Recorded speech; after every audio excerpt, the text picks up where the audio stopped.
When did your parents' English-only rule almost cost your grandmother her life?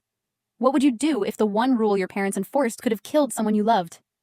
I'm still shaking thinking about it, but honestly, watching my family fall apart and rebuild was the best thing that ever happened to us. My parents banned Korean in our house like it was some kind of disease. They genuinely believed that erasing our language would magically make me fit in, like I wouldn't still be the kid with the packed lunch that smelled different. My best friend Jessica grew up in a bilingual home, switching between English and Korean without even thinking about it. Meanwhile, I couldn't understand my own grandmother. At family gatherings, my cousins would crack jokes in Korean and burst out laughing while I just sat there, completely lost, pretending I didn't care.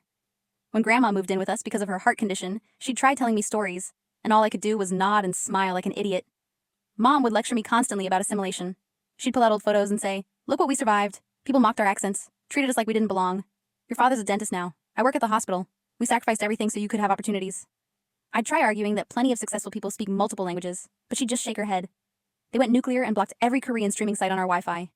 They even called Jessica's mom to confirm their house was Korean-free before allowing me to visit. Jessica's mom had to lie through her teeth, promising they only spoke English. Everyone thought my parents were losing it, and honestly, they were. But Jessica wasn't about to let me suffer alone. With her mom's blessing, I started going to their place every Tuesday and Thursday for study group. My parents bragged to relatives about how dedicated I was, choosing academics over immigrant stuff. They had no idea I was learning Korean. At first, I barely recognized hello, or thank you. But Jessica's mom would pause the dramas and repeat phrases slowly, explaining grammar patterns. Within weeks, simple words clicked, then sentences. I especially loved medical dramas because they taught me emergency vocabulary. For 2 hours, twice a week, I secretly connected with my heritage. Then one afternoon, my parents were at a dental conference 2 hours away.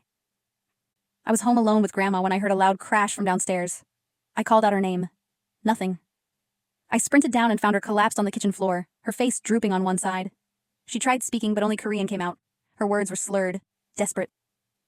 I caught fragments from the medical shows: help, medicine, heart, chest. My brain kicked into overdrive. I asked in broken Korean where her medicine was. Her eyes shifted toward the kitchen drawer. I yanked it open and found bottles. One had a blue label, nitroglycerin for her heart. I grabbed my phone with trembling hands and dialed 911. My grandmother collapsed. I think it's a stroke. The dispatcher started asking questions. Can she tell you what happened? Grandma kept speaking Korean, but I understood enough. I translated what I could. Chest pain earlier. Heart medicine. The blue bottle. Do not give her that during a stroke, the dispatcher warned sharply. The ambulance was 25 minutes out. I stayed on the floor with Grandma, speaking my broken Korean, translating her responses to the dispatcher. Those minutes dragged like years. When paramedics finally arrived, one was Korean American. I told him everything she'd said about her symptoms.